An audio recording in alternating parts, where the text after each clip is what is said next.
Bom dia, mais uma Manhã com Cristo, se iniciando.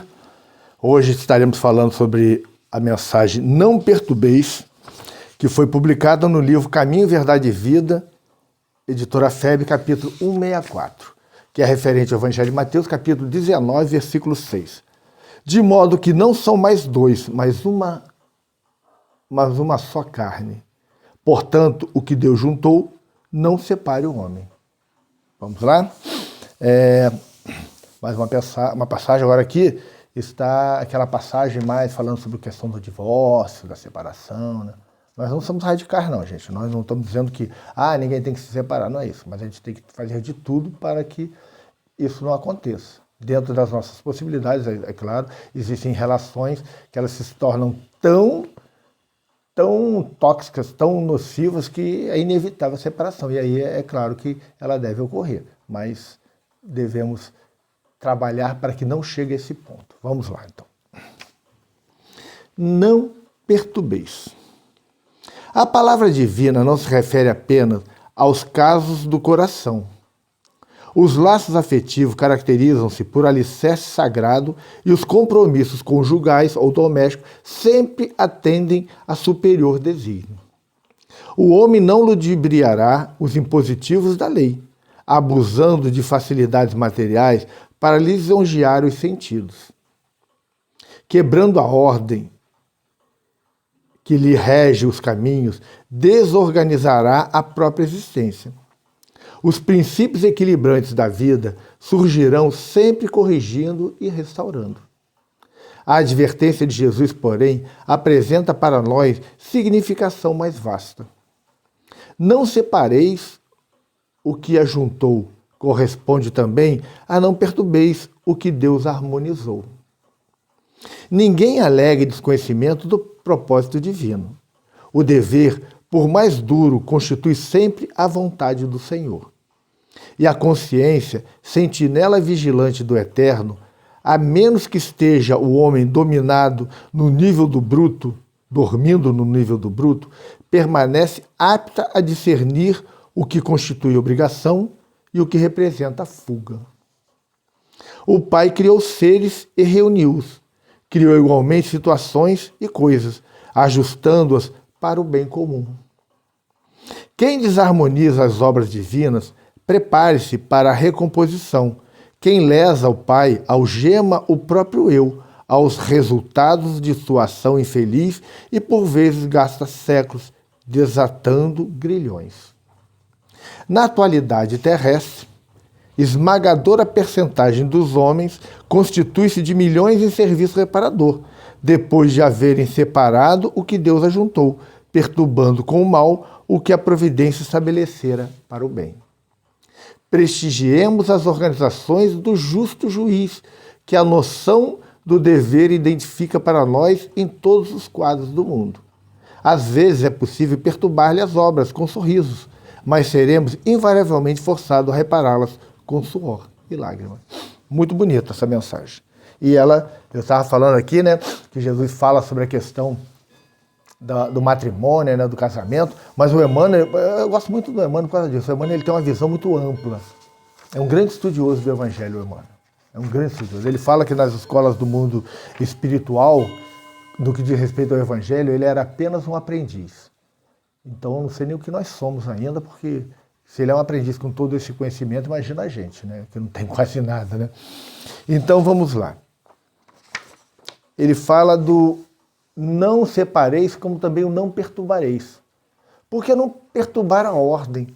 Não perturbar a organização da vida, não perturbar a vida alheia. Tem tantas coisas que a gente vai desarmonizando. Vamos entrando com certas picuinhas, com certas palavras, com certas atitudes e vamos desagregando, desorganizando. Tem pessoas que chegam, por exemplo, numa casa espírita e começam a querer impor o que acham que é correto. E começam a desarmonizar o ambiente. Porque querem se impor. Porque querem, muitas vezes, assumir o poder. Eu já vi uma vez, quando eu trabalhava na USERJ, na antiga, hoje é CERJ. Eu me lembro de um de uma diretoria de uma casa espírita que foi até a gente lá conversar, que eles eram de uma instituição, não vou citar a situação, porque questão de respeito, e um determinado grupo chegou. Determinadas pessoas chegaram lá e começaram a assistir palestras, começaram a trabalhar, e aí foram trazendo mais pessoas. Na primeira eleição, aí se associaram, quando ficaram aptos para a eleição, se candidataram, se elegeram, bagunçaram a casa, expulsaram os antigos diretores e assumiram, e a casa virou caos. Porque eles começaram a implantar coisas que eram fora da doutrina e passaram a ser agressivos. E isso é comum, gente, isso é comum. Qual é a casa espírita que já não passou por problemas? Que pessoas começaram a criar picuinha, falar mal daqui, falar mal dali, falar mal dos dirigentes, tentar desestabilizar para se impor. Eu já vivenciei isso também, As pessoas começam a desestruturar. Graças a Deus, a gente sempre consegue manter uma boa harmonia com as pessoas, ter um trabalho sério na seara do Cristo. E aí a espiritualidade consegue, de alguma forma, nos sustentar e essas pessoas se afastam e vão embora. Aí vão para outras casas e fazem a mesma coisa. E aí saem, vão para outras, até conseguirem um dia o poder. E a gente tem que ter muito cuidado com isso. Essa questão do desarmonizar, né, do perturbar, é muito sério, porque isso também acontece na questão do casamento.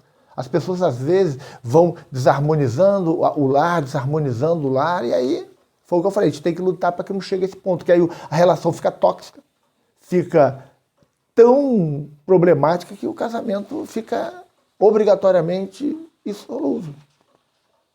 Não tem como.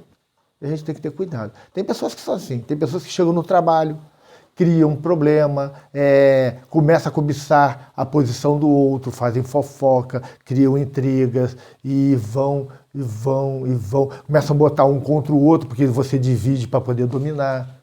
Então são pessoas que nós encontramos muito mesmo, não é pouco. A gente tem que ter cuidado com essas pessoas e temos que nos cuidar para não virarmos esse tipo de pessoa também. Porque muitas vezes, numa situação dessa, você começa também, na mesma coisa, falar mal da pessoa, você entra na mesma psicosfera e aí a pessoa acaba te vencendo.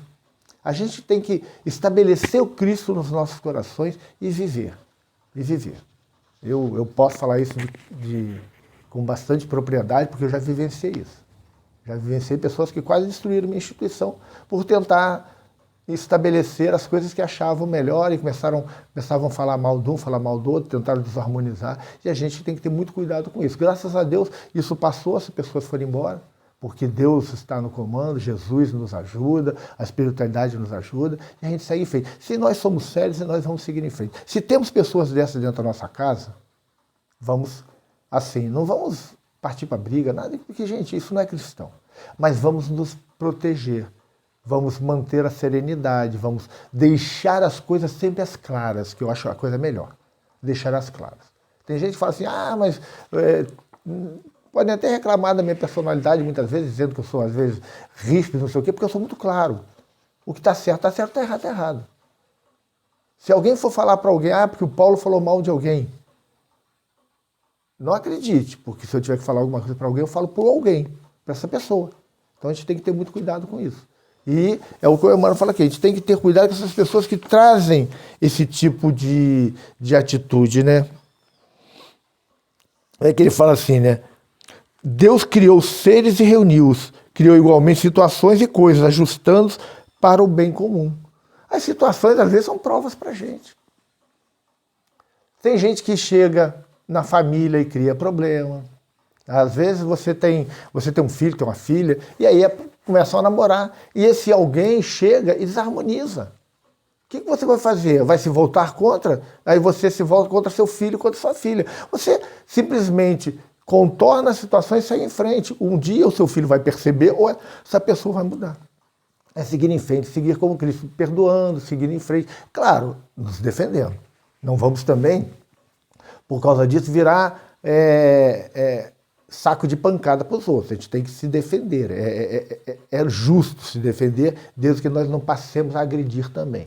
Isso é muito importante. Então, vamos ficando por aqui, né? Vamos fazer a nossa prece para que a gente possa encerrar o nosso Manhã com Cristo de hoje.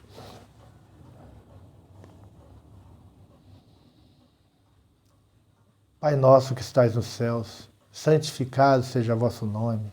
Venha a nós o vosso reino. Seja feita a vossa vontade, assim na terra como nos céus. O pão nosso de cada dia nos dai hoje. Perdoai as nossas ofensas, assim como nós perdoamos a quem nos tem ofendido.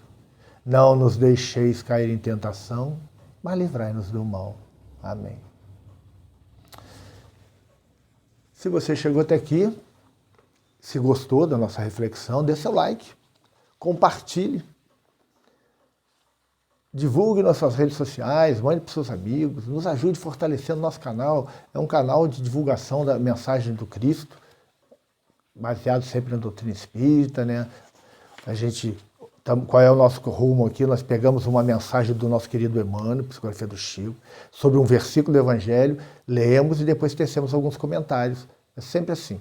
O objetivo aqui é levar o Evangelho de Jesus a cada vez mais pessoas. Se você puder nos ajudar se inscrevendo no canal, compartilhando, dando seu like, fazendo seus comentários, dê seu bom dia, porque também é outra coisa. Quanto mais comentários, mais o YouTube oferece conteúdo para mais pessoas. Quanto mais pessoas interagindo, quanto mais pessoas inscritas, quanto mais pessoas dando like, mais a gente cresce, mais a gente leva a mensagem de Jesus para outras pessoas. Esse é sempre o nosso objetivo aqui, levar o Evangelho de Jesus às pessoas.